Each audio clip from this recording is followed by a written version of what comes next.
ఎక్కువ ఎర్రచందనం లభిస్తుంది అని మనందరికీ తెలుసు. అయితే ఈ అడవికి తలకోన అనే పేరు రావడం వెనుక పురాణాల్లో ఒక కథ కూడా ఉంది అని టీటీడీ చెబుతుంది.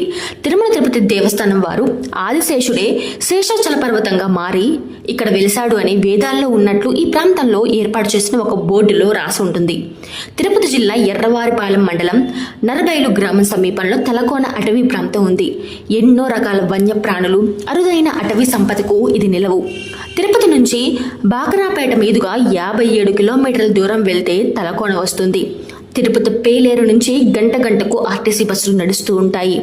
తలకోనలోని సిద్ధేశ్వర స్వామి ఆలయానికి 2 కిలోమీటర్ల దూరంలో జలపాతం ఉంటుంది.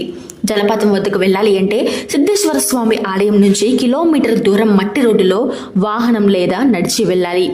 తర్వాత దట్టమైన అడవి గుండా కిలోమీటర్ దూరం రాళ్లతో నిర్మించిన మట్టి మార్గంలో వెళ్ళాలి. సూర్యకిరణాలు నేలకు పడనంత దట్టంగా ఉండే తలకోన అటవీ ప్రాంతంలో ఉన్న ప్రకృతి అందాలు సందర్శకులను కట్టిపడేస్తాయి. ఈ తలకోనలో రాళ్లు ఒకదానిపై ఒకటి పేర్చి ఉన్నట్లు ఉన్న కొండపై 300 అడుగుల ఎత్తు నుంచి నేలకు దూకే జలపాతాన్ని చూసి పర్యాటకులు పట్టలేని సంతోషానికి లోనవుతూ ఉంటారు. పర్యాటకులు అక్కడే స్నానాలు చేస్తూ ఆహ్లాదకరమైన వాతావరణంలో గడుపుతూ ఉంటారు. ఇక పద్మావతిని పెళ్లి చేసుకోవడానికి శ్రీనివాసుడు కుబేరుడి దగ్గర అప్పు తీసుకున్న సంగతి మనందరికీ తెలిసిందే. ఇక అయితే ఆ అప్పు తీర్చే సమయంలో ధనము కొలిచి అలసిపోవడంతో ఈ కొండపైన తలవాల్చి నిద్రపోతారట. అందుకే ఈయన తలవాల్చిన కోన కనుక తలకోన అయ్యింది అని టీటీడీ ఈ బోర్డులో వివరించింది. అరుదైన జంతువులు, వృక్షాలకు నెలవు ఈ తలకోన. ఇక ఈ అడవుల్లో మద్ది, జాలరే, రక్తచందనం లాంటి అత్యంత విలువైన ఎన్నో చెట్లు ఉంటాయి. దట్టమైన అడవుల్లో అడవి కోళ్లు, దేవాంగ పిల్లులు, నెమళ్ళు లాంటి ఎన్నో పక్షులు, పెట్టుడుతలు, ఎలుకబంట్లు, ముచ్చుకోతులు, దుప్పులు, ఏనుగులు లాంటి జంతువులు ఉన్నాయి. నగర వాతావరణానికి, రణగోణ ధ్వనులకు దూరంగా నిశ్శబ్దంగా ఉండే తలకోనలో సెలయేటి గలగలలు, వన్యప్రాణుల అరుపులు, అడవి పరిమళాన్ని మోసుకొచ్చే గాలులు అక్కడికి సెద తిరగడానికి వచ్చే మరో ప్రపంచానికి తీసుకువెళ్తాయి. తలకోనలో ప్రకృతి అందాలకు ఆస్వాదించడానికి, అక్కడ వన్య ప్రాణులను తిలకించడానికి అటవీ శాఖ ప్రత్యేకంగా వాచ్ టవర్లను నిర్మించింది. వాటిపైన నుంచొని అడవి అందాలను ఆస్వాదించవచ్చు.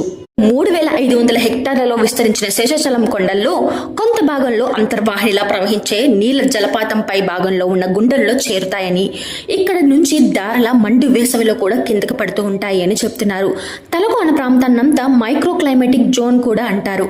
బయట వాతావరణంలో పోలిస్తే ఇక్కడ ఉష్ణోగ్రత ఎప్పుడు కూడా 1-2 సెంటీగ్రేడ్లు తక్కువగానే ఉంటుంది. తలకోన జలపాతం జలాలు శేషాచలం అడవుల్లోని 3,50,000 హెక్టార్లలో విస్తరించి ఉంది. మనకు పైన కనిపించకపోయినా కూడా ఇవన్నీ అడవుల్లోని కొన్ని భాగాల్లో భూగర్భంలో అంతర్వాహినిలా ప్రవహిస్తూనే ఉంటాయి. జలపాతం నీళ్లు ఎప్పుడు పెరగడం వల్ల ఒక చిన్న మడుగులా ఏర్పడి ఆ నీళ్లు ఇంత పెద్ద క్యాచ్మెంట్ ఏరియా పీల్చుకునేలా చేస్తుంది. అందుకే వేసవికాలంలో కూడా ఇక్కడ నీళ్లుంటాయి. సో ఇదండి తలకోన విశేషాలు. మీకు ఈ వీడియో ఇన్ఫర్మేటివ్గా ఉంటే లైక్ చేసి సబ్స్క్రైబ్ చేసుకోవడం మాత్రం మర్చిపోకండి. అలానే మీ ఫ్రెండ్స్కి కూడా షేర్ చేయండి. మీకు ఇన్ఫర్మేటివ్